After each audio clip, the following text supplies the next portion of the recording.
humanity, you have to look at the history of Africa and Africana people.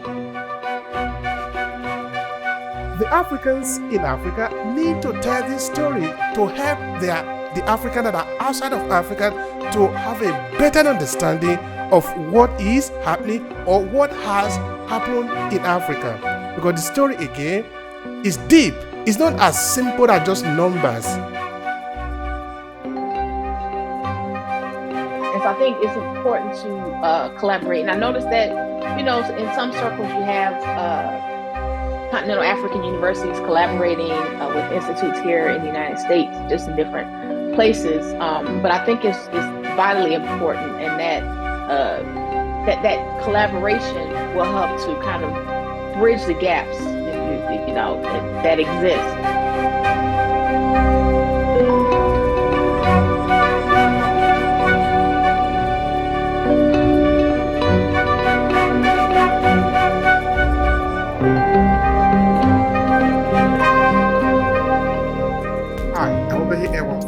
Of the storytelling series for small businesses and content creators. In Obehi Podcast, we talk about the power of your story, your narrative, and why you should own your voice. Whether you are a small business owner, a content entrepreneur, or you simply want to build your influence, storytelling is probably going to be your best instrument to connect with your audience. So join the awakened few who are owning their voices. Now let's get started with today's episode.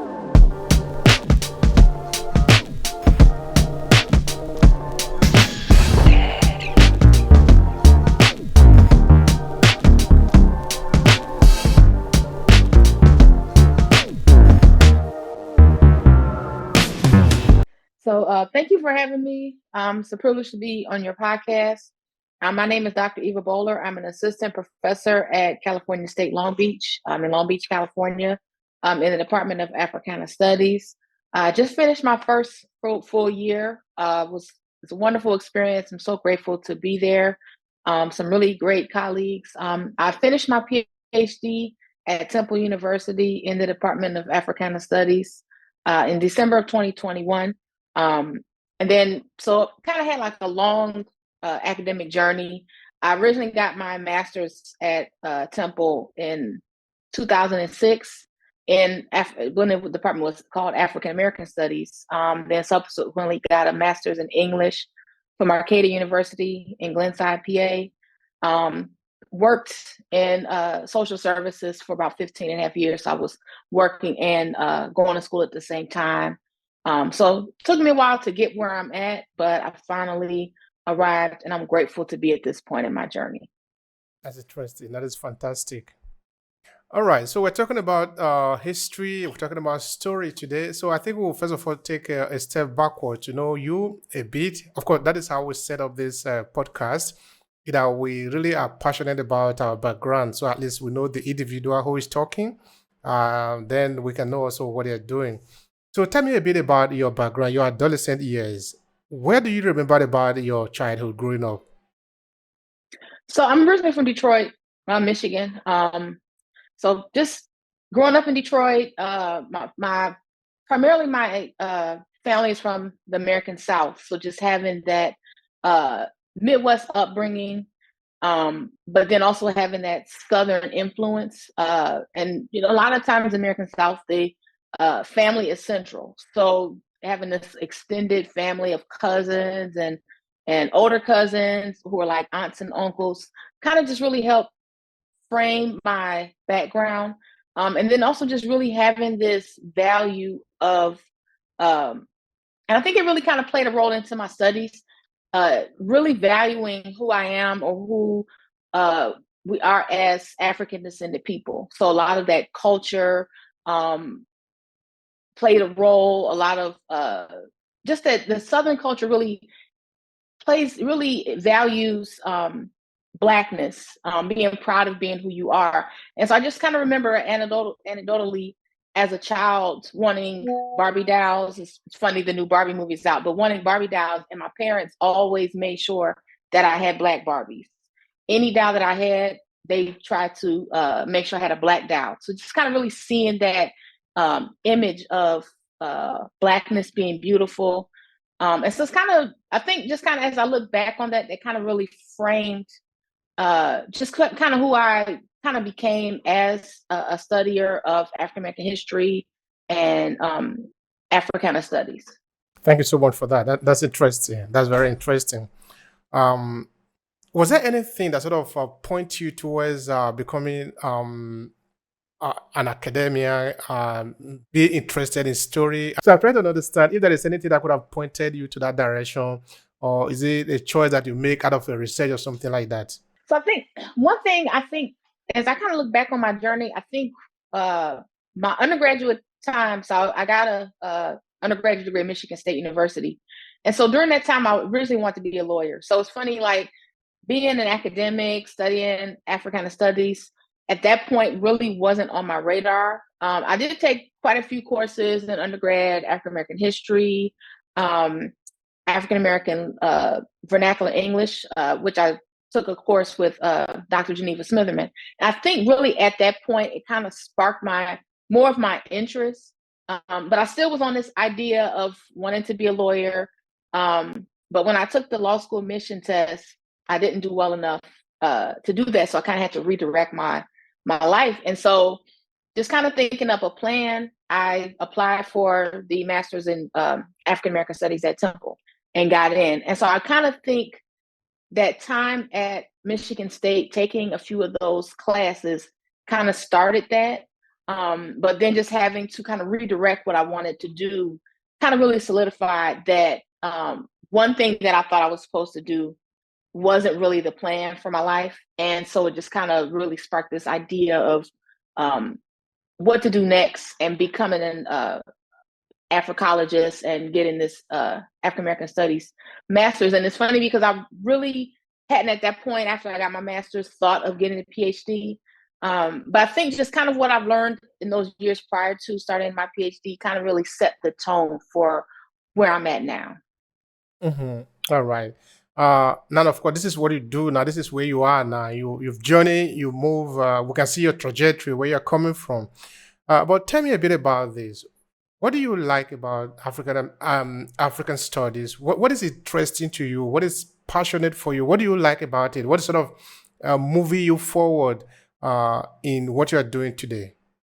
There's so much that I can say that I like about it, but I think just as an African descended people, just really having an African descended person, just really having that grounding in the value of African and by extension, African American studies, African Caribbean studies, just the value of African people, the value of the history, the culture, the literature. I think just really just having that value of everything related to African descended people. And just, I think, and I just kind of will kind of talk about this too, along with my own personal journey of kind of finding out a little bit more about my African ancestry, been doing a lot of genealogical research, DNA testing.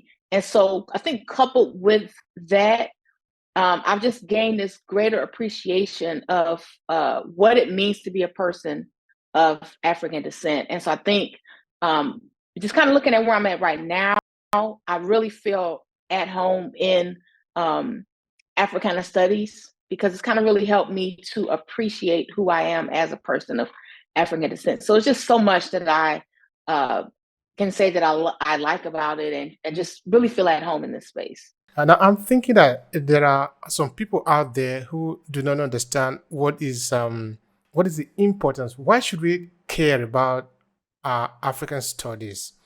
Okay, now let's say we are concentrating on African diaspora because that is the target in this podcast. They might be in Canada, they might be in US, they might be in UK, they might be in other part of the European country, or maybe in China. It doesn't matter. As long as we are African descent, we are the target of this conversation. Why should they care about what you are doing? Why should they care about African study? Why should they study their history?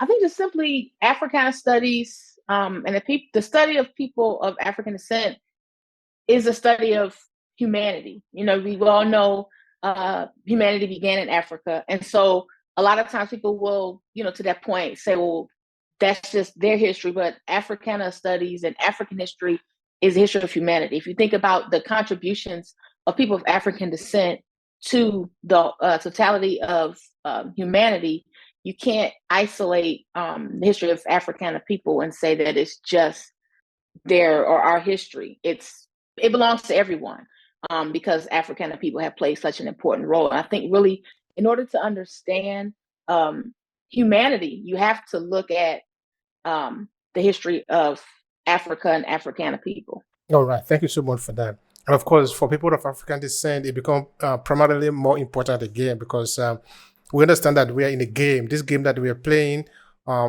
it is important that we know a bit about the rule. To know the rule, we need to know where we are coming from. And of course, to call back again to the story and the history and what has been before us. I remember one time I was interviewing a U.S. historian, and he was telling me that when I want to tell my son about history, because of course I was telling him, hey, define for me, what do you mean by history?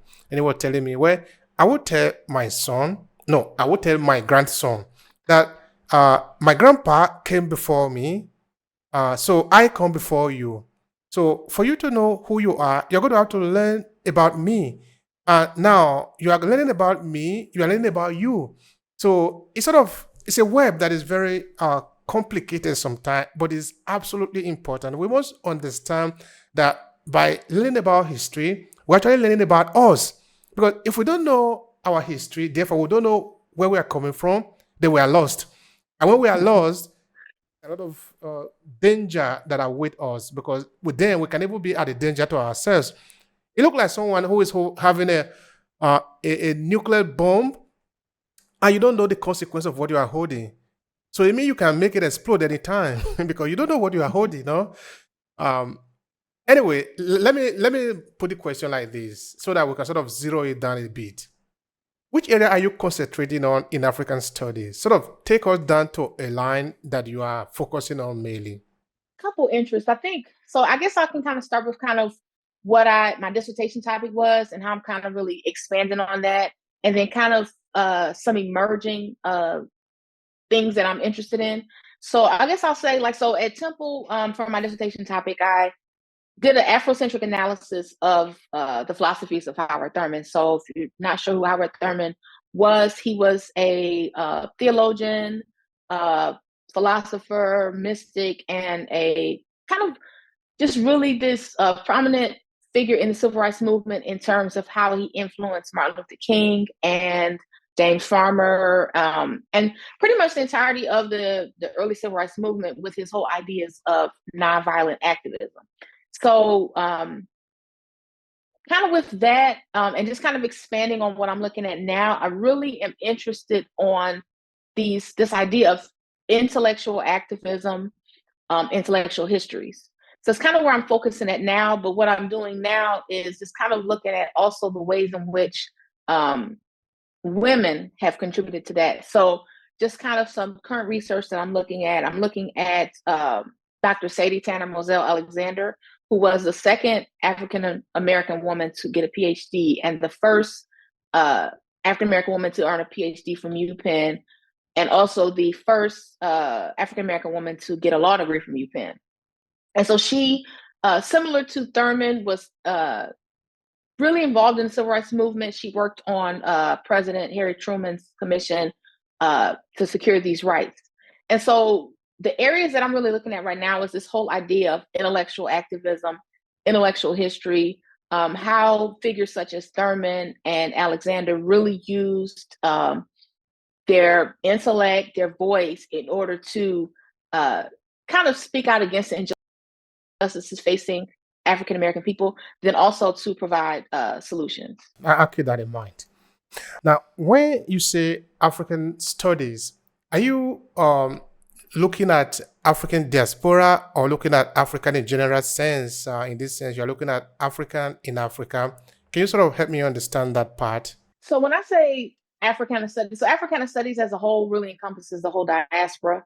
For my specific research, I tend to focus more on African American studies. I think it's important to note that you really can't look at African American studies without looking at the diaspora and looking at the continent. So just kind of going back to my dissertation and looking at this whole idea of analyzing Howard Thurman's work Afrocentrically, I pulled in ethical concepts such as Ma'at, which is ancient Kemetic ethics. And so while I really tend to focus on elements of African American studies, I do have these elements of African studies or African elements, because you really can't properly look at African American studies, in my opinion, without examining Africa, because it all ties back to Africa in some sense. All right. That is interesting now. Now, how do you examine Africa? Okay, now, all right. You see, the other day I was doing an interview relating to, I think it was Web Du Bois. Okay, we talk of Marco Garvey. Then, of course, we talk also other important personality of African descent. They were talking about African study. Now, we were saying, but who is teaching Africans about Africa? What material are we using? Because then it becomes very interesting, because now we see Web Du Bois, we see the evolution of him as a person, the kind of opinion that he was having when he was much younger, a younger scholar, and the opinion that they have when he became more mature, and of course in his later years. We can see how people grow, no? So it becomes very interesting for me in those areas, in trying to understand what material are we using to study our history. So in this sense, I'm trying to ask you, when you want to understand Africa as a member of African diaspora, because you understand that your ancestry are coming from Africa, so you don't have any doubt about that. But when you want to talk to your students, when you want to analyze these stories, this trajectory, what material do you use? So yeah, that's a great question. So what I like to use, so for example, I guess I can give an example. So I'm working on some work on Africana womanism, and then also kind of pulling into the discussion just this work from African women. And so what I try to do is, if I'm looking at Africa, I'm trying to look at or use work by African scholars. So looking at some of the ways in which elements of Africana womanism may be present in the works of African female writers, for example. When I looked at looking at Thurman in terms of Afrocentricity and pulling in Ma'at, actually getting texts that are focused really in Africa. So I guess to answer that question, what I'm really wanting to look at is, if I'm examining Africa, I try to get African sources, because if we kind of know the history, a lot of what's been put out about Africa has been Eurocentric sources, and it's been biased. And so I think it's important, if you're looking at Africa, to do so from African sources as much as possible. Mhm. All right. I don't know how much you want to go in that, but also it also depends on how much we want to go. I don't know how much we really want to go about Africa in trying to understand the history of Africa, because you just said before in your previous explanation that African, of course, we are looking at the birthplace of humanity, which means that we are not going to be able to see the beginning of our history as a people. We can see the beginning of European history, for example. We can see the beginning of Chinese history. We can see the beginning of or maybe ancient American history, but we cannot see the beginning of African history, because that is the birthplace of humanity.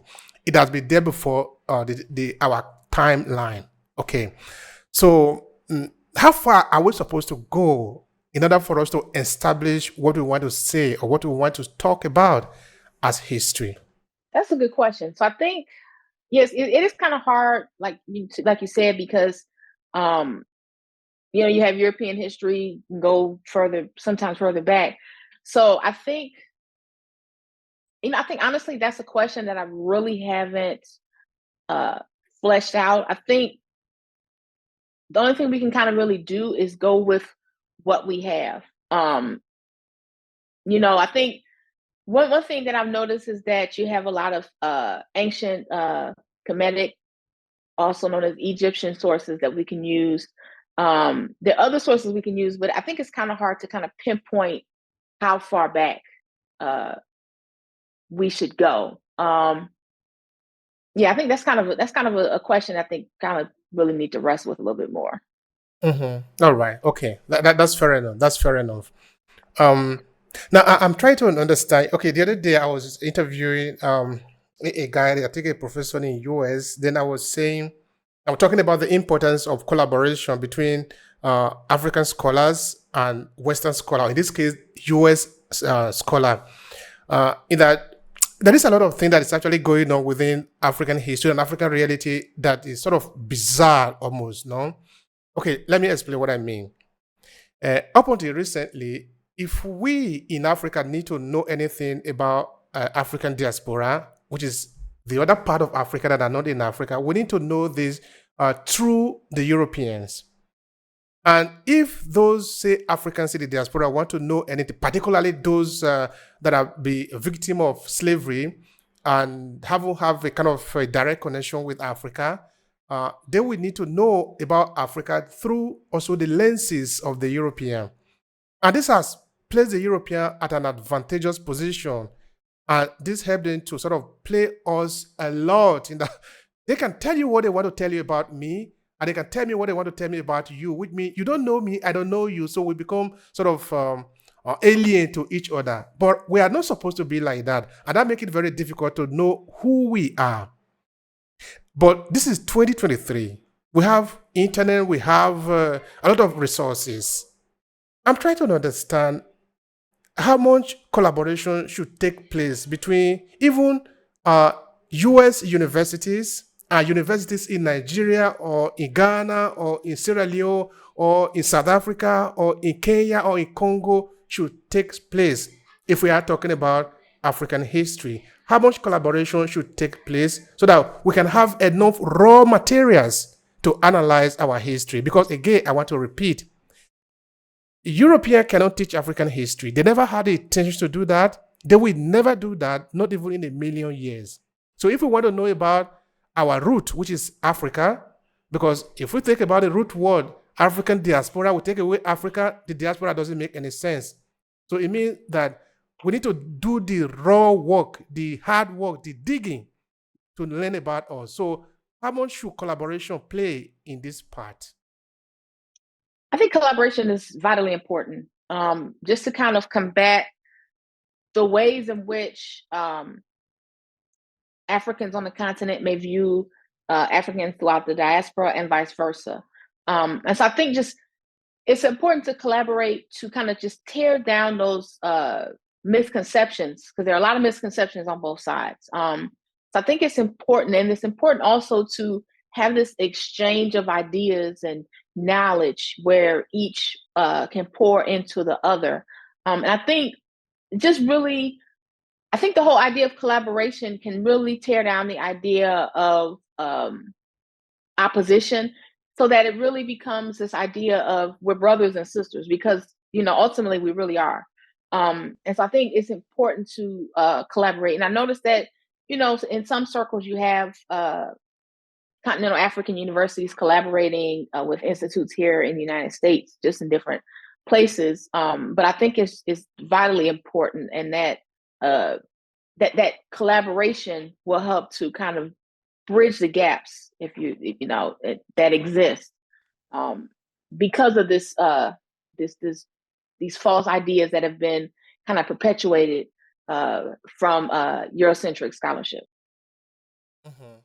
All right, I would like to remain there for another few seconds.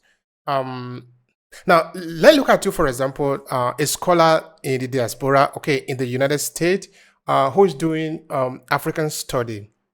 Now, let's say you want materials from Africa to sort of elaborate on your studies or to expatiate on your argument, because perhaps you have students who want to know about Africa.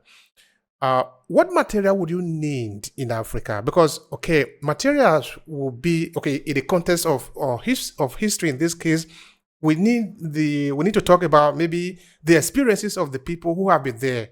This experience might be maybe in the form of language, linguistics, in the form of, I don't know, or economy, in terms of war, in terms of culture, in terms of kind of refiguration of different things, which material would you need? So I'm just like sort of throwing it out there, some of the things that just come to my mind. But I'm not a historian. Okay, as an expert in this area, what would you need to be able to make your argument as an African historian expert in this area? So I think just kind of answering that question kind of depends on what's being studied. So I guess just in my research, so I guess maybe if I can look at, just take for example my work on Thurman. So I did, continue to look at his philosophies, and just kind of the ways in which he ways in which he saw community. So just for example, one thing, if I'm looking at Thurman, it would also be helpful to look and see the works of continental African philosophers, just to kind of give that comparison to Thurman as an African American philosopher and theologian. Then I could also look at the works of continental African philosophers and theologians. And it's interesting that you kind of bring that up, because as I was doing my lit review for my dissertation, I noticed that the works that I was looking at, or looking for just kind of some background on African descendant philosophers, there were a lot of gaps in the literature. There's some work out there on that, but not as much as should be. So I guess just for example, I would want to look at and get information on continental African philosophers. So I would need information along those lines. So just kind of an example to be able to answer that question. Mm-hmm. All right. Thank you for that. I really appreciate that. You see, I'm asking those questions because I'm sort of throwing it out there also for African scholars, because I often say here that what have happened to African diaspora have happened to Africa too. In that time, or still now, when the European was played the middleman between African and the African diaspora, they choose what they want to tell us. In that, for example, for many Africans, they were told that their history started from colonialism, because that have been an important part of our engagement between African and Europe. And to African diaspora, particularly those who have been victim of slavery, they have been told that their history, therefore, started from slavery, which means everything before that is nothing. That is pretty harsh, no? Because now, I just made mention of language and culture, no? If we take up any language in Africa, any language, say maybe Igbo, for example, which is the language that is spoken in eastern Nigeria, this language is dated back to several thousands of years. And if they have been spoken for several thousands of years, meaning that there have been a kind of interaction, and it have not been spoken the same way, that modified for several years now, which means who have been speaking these languages? If they have been spoken, how have they been spoken? In what context? What have they been used for? Okay, what about war? The war that have been fought in different parts of Africa, several thousands of years, many of them, empire that have been built, but who have these people been engaging with? We talk about, for example, just war. I'm coming from Edo State in the south of Nigeria. In my state, for example, we have what is known as the Benin War. The Benin War is said to have been longer than the wars of China. What is a war? A war usually is a barrier that stands between two objects, stands between two people in this sense, no? In that there is an empire, that is a city, let's call it like that, no? Now, why would you build a wall? If you are building a wall because there is something that needs to be protected inside the wall. Okay, that also explains that there is something that needs to be defended against outside the wall, which means if the Benin Empire was strong, it means there was an equally strong people outside of Benin that could evade, which means the Benin were interacting, were engaging, were having war with other people that were equally strong. Because if they were not strong enough, there was no need to build the wall. So by taking out these few elements, we can already understand that the story that the European told us does not stand. No. Now, I'm trying to say that the Africans in Africa need to tell this story to help the Africans that are outside of Africa to have a better understanding of what is happening or what has happened in Africa. because the story again is deep. It's not as simple as just numbers. So this is where I'm trying to go there by trying to say, okay, what do we need? What material do we need? Because as far as I can understand, very little has actually been done in digging up the stories from Africa outside of what we have been told after we have become the European prisoners of war. Because we have told that we don't have anything, we don't know anything, but what we have in evidence does not support that. Which means we need to rewrite it again. We need to rewrite the story again. But who is going to do that is us again. So that is why I'm sort of asking, what do we need to do to be able to tell this story?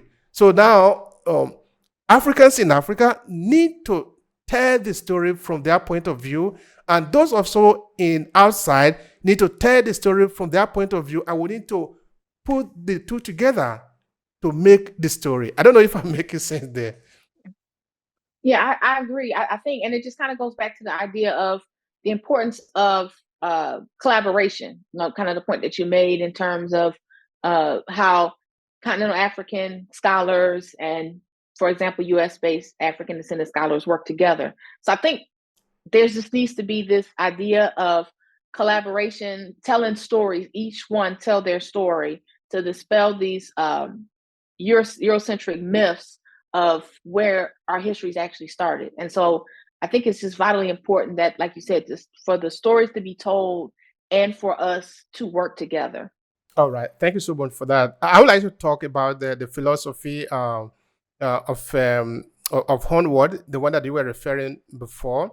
I don't know if you want to say something about it, say something more about it of Hornward Thurman. Sure. So I can just kind of talk about Thurman. So I think what's important to know about Thurman is a lot of people may not be familiar with him, but he directly influenced Dr. Martin Luther King. So Martin Luther King actually carried a copy of Thurman's Jesus and Disinherited with him.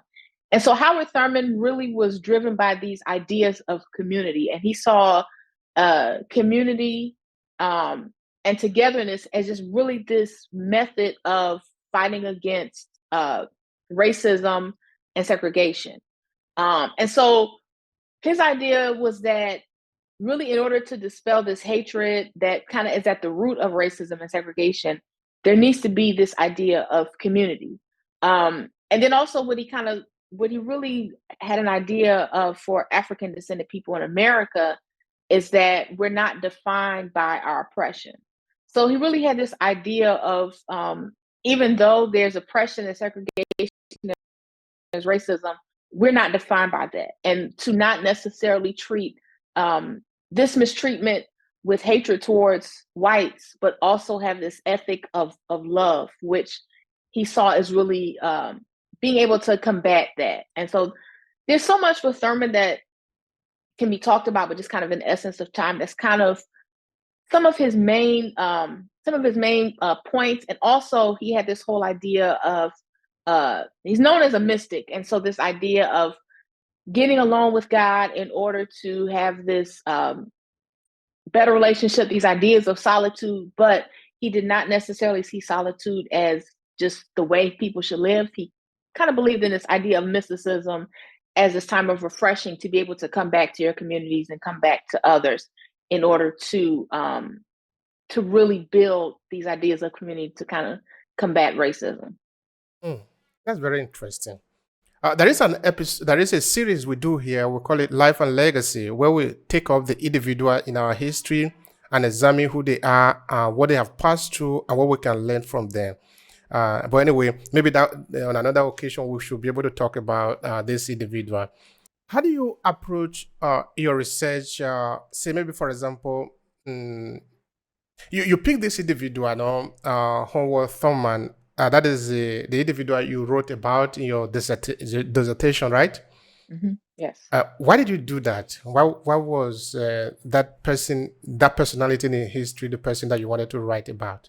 So just honestly, it's funny that you kind of bring that up. So I really hadn't heard of Thurman until I took a class towards the end of my coursework with Dr. Asante, and he mentioned Howard Thurman. So the class was African philosophical thought, and so just even hear about Thurman, I was really intrigued, just kind of where he was coming from, some of the ideas that he had, and just kind of looking at what was out there, I really had not seen anything that really focused on Thurman and looked at him by using Afrocentric methodology. So honestly, I wanted to do that because I hadn't really seen anything on him from that viewpoint, and I was really interested to find out whether or not he could necessarily be located as an Afrocentric philosopher. All right. So Howard Thurman was also an activist, correct? Yeah, so he was an activist and theologian.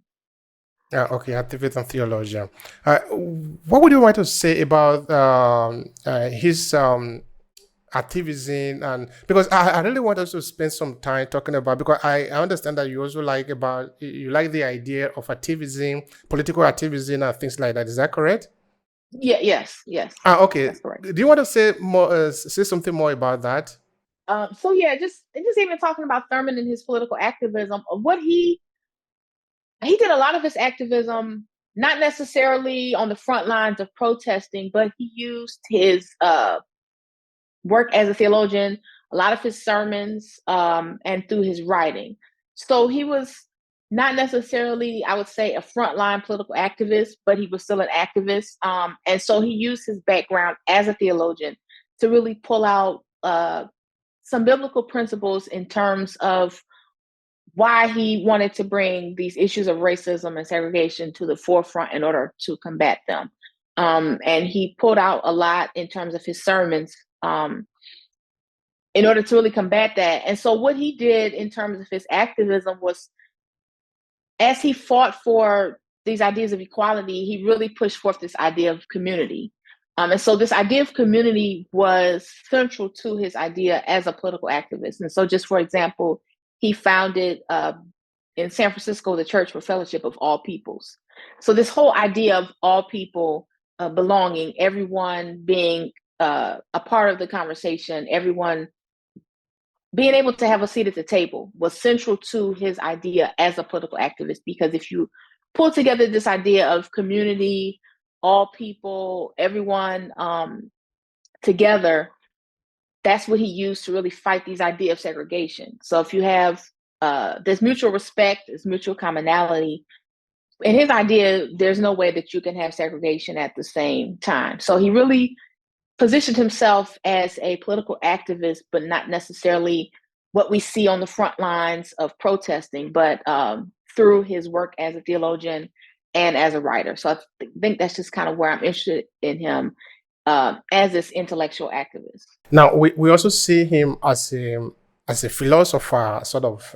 We have some philosophical thought because you did make mention of exploring the idea of solitude just now, and to sort of not be seen as a negative thing. That is what you were talking about just now, right?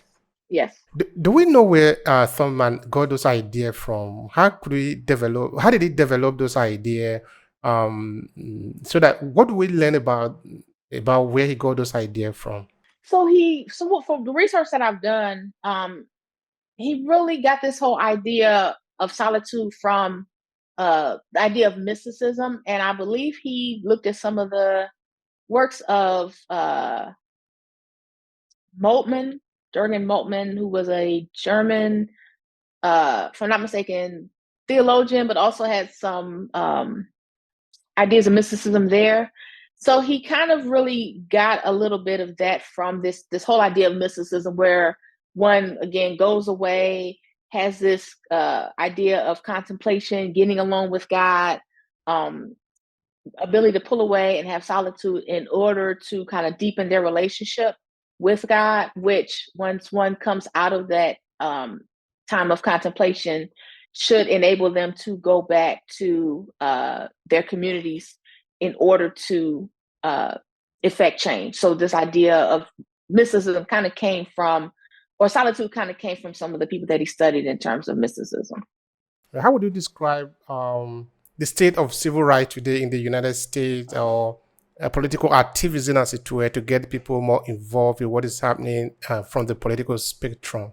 That's a great question. So kind of what I've seen, I think it kind of like ebbs and flows. Of course, there was this uptick with a lot of the police brutality, police killings we saw, especially with the murder of George Floyd. But I think honestly, sometimes people can be disillusioned, um, because a lot of times, if you look at some of the things that more recently people fighting for, some of the younger generation may feel like, what's the point? So I feel that it's still there. Again, just this uptick you kind of saw. We saw a lot of the uptick during the protests in 2020, but I think sometimes some of the younger generation may be uh, disillusioned. But I think it's important to continue that because there's still a lot that needs to be uh, fought for. And I also kind of think one way that's kind of shapes civil rights today is social media. You have TikTok, Instagram, Facebook, which kind of helps to propel that. So I think it's still in development. I think just kind of the ways in which the younger generations can kind of put their input as well is important to look at. Mhm. So when you see the younger generation today align with what have happened before, say maybe for example the movement of Martin Luther King, and looking at Rosa Parks and the rest of them, of course, these were not the only people that actually stood up to for a change in the society. We can look at Michael Myers. We can look at a lot of them. Of course, people have different approach to the situation because everybody did not suffer exactly the same thing from the same people or the same masters, no? So, of course, the approach of how to respond to the situation, the brutality of a white European in the United States is not going to be the same anyway. So when you look at the younger generation of Americans today, particularly the African Americans, in relation to those movements that have passed, what comes to your mind? So I think one thing that I see is that some of the younger generation looks at the civil rights movement, for example, kind of in the same way that the Black Power movement, which came directly after it, looks at it. And some of the younger generation looks at those civil rights movement leaders and kind of says, well, did it really work? And so that was kind of the idea of the Black Power movement, like the nonviolent activism necessarily, in their idea, didn't necessarily work. So I think some of the younger generation is saying, well, what they did was great, but some of the methods that they didn't necessarily work. So I think some of the younger generation kind of sees the need for a more, I guess, more militant stance. Um, and so, because if you kind of look at the ways in which they kind of presented and fought during a lot of the police killings, police brutality, and George Floyd murder, I think the younger generation kind of shifts away from the ways that Martin Luther King, Rosa Parks, etc., promoted civil rights and the civil rights movement. Okay, the other day I was interviewing my historian. We're looking at the independence, the movement toward independence in Africa in the 1950s, 1960s, and the idea that actually power some of those movements. Of course, we can look at names like Kwame Nkrumah and the rest. Sometimes I was asking, okay, I was interviewing a guy who was in the government of Kwame Nkrumah before he was overthrown. Then I was asking him a very simple and direct question. Did the people of Ghana understood the idea that was being preached to them by Kwame Nkrumah? Did they understand what he meant by Pan-Africanism? Because if they understood it, they would have taken a different action. Because we see Kwame Nkrumah being overthrown now, and the Ghanaian people didn't do very much to resist those who came in. I understand. I'm not ignorant of the fact that the CIA could have been very happy or could have directly intervened in getting Nkrumah out, because Nkrumah was going to Vietnam to negotiate between the war that was taking place in the Vietnam War. So we understand all this, no? But the local people, the Ghanaian people, of course, had a big role to play if they wanted a change. And of course, they will be able to take this step if they got the idea, if they got the message that was coming from Kwame. So what I'm actually trying to say there is that as we got the so-called independence because the independence that we got in Africa is not really independent as it were. No, let's pretend that we are independent, we are free. People, the idea that led to that freedom sort of died down. So everybody realized, okay, we are now free. But the life that we are living today in Africa, in any African country that you pick up, is the same. It's different from what we were aspiring for in 1950s, moving toward 1960, where most of African countries were actually free. And this is the same thing if we take it to the diaspora, take it to the United States particularly, in that when Martin Luther King said, I went to the mountain, I believe that he wanted a different kind of country than the United States will have later. Where the brutality basically still continue. Okay, I understand the lynching has stopped and all that. So, why did the march stop? That is actually the question. Because the march stopped in Africa, it stopped also in the African diaspora. It appeared as if everything died down because, it appeared as if we are free, but we are not free. We didn't get what we want. Okay, the Europeans actually retired from being the head of the imperial system.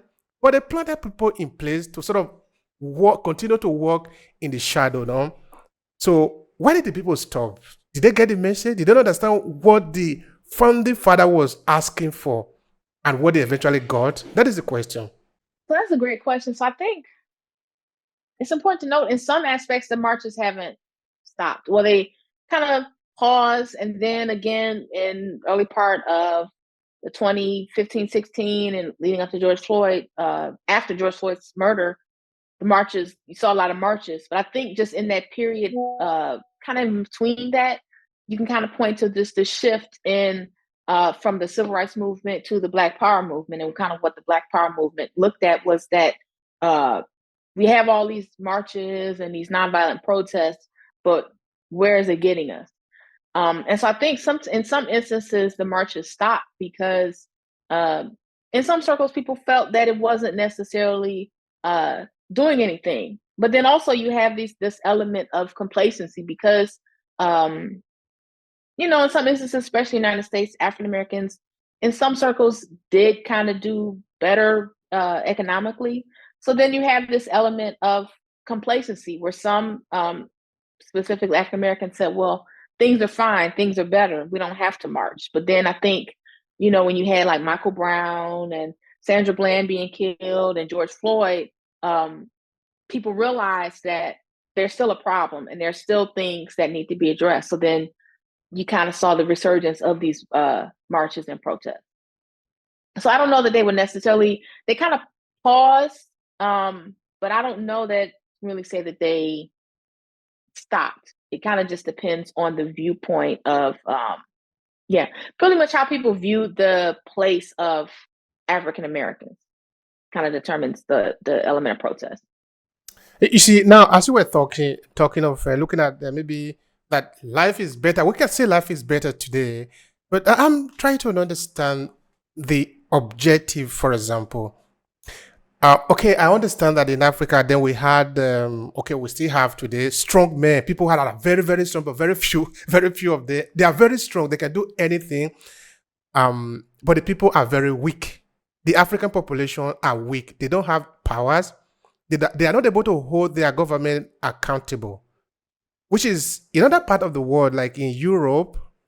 I live in Europe now. Okay, there are also some big state mafias in European countries, but of course, the difference is so big, no? That the government respond to the people. In Africa, the government do not respond to the people. Which means that was not the government we wanted. The governments in Africa have been hijacked. They are still working for the metropole. They are working for the European government. So the African citizenship is I don't want to say it's a host. We are not citizens of our country. We are just slaves in our country, so they can do whatever they like to us. So what I'm saying is that for the people for we to say we have arrived, the people need to arrive, not just few individuals, not just the strong men, because the strong men are not helping us. In Africa, the strong men are not happy. We want African people to be strong. Currently, as it stands, African people are weak, but few men are strong. So I don't know if there is any sense that we can make out of that, looking at it from the point of view of history, from where we are coming from. Help me. Yeah, that makes sense. So I think just kind of to your point of asking regarding African Americans, you have pockets of African Americans who are extremely wealthy, but not everyone is wealthy. You have, say, if you look at Oprah Winfrey, who's if not the most, the richest woman in the world, if I'm not mistaken, or along those lines. Then you still have African Americans who are living in extreme poverty. And so I think even to that point of kind of when you were going back to the idea of, is it possible for African Americans, someone wealthy, to have a ship like Garvey's Black Star Line? The money's there, but I don't know if the will is there. So you have a wealthy African Americans who would have the funds to finance that, but the question is whether or not they'd be willing to do so, to part with that element of their money to do so. And so while undoubtedly African Americans have increased just in personal wealth and well-being and things like that, there's still a lot that needs to be done. And I think also just kind of looking back, the ways that African Americans, for example, are kind of still behind, because since enslavement ended, there's only been maybe 150 something years that we've actually been legally free. And so just even the ways that African Americans are behind in terms of being able to build generational wealth. So there's a lot in that statement, and I totally agree that in order for African people specifically to be really free, you have to have this element of those who are willing to take their money and take their resources to really upbuild those who are not able to have access to that level of wealth, if that makes sense. Absolutely. Absolutely. Thank you, Eva. Now, I was saying before that I wanted to ask you something relating to Afrocentrism. I think maybe people will want to understand how you would describe that. What do you say about that?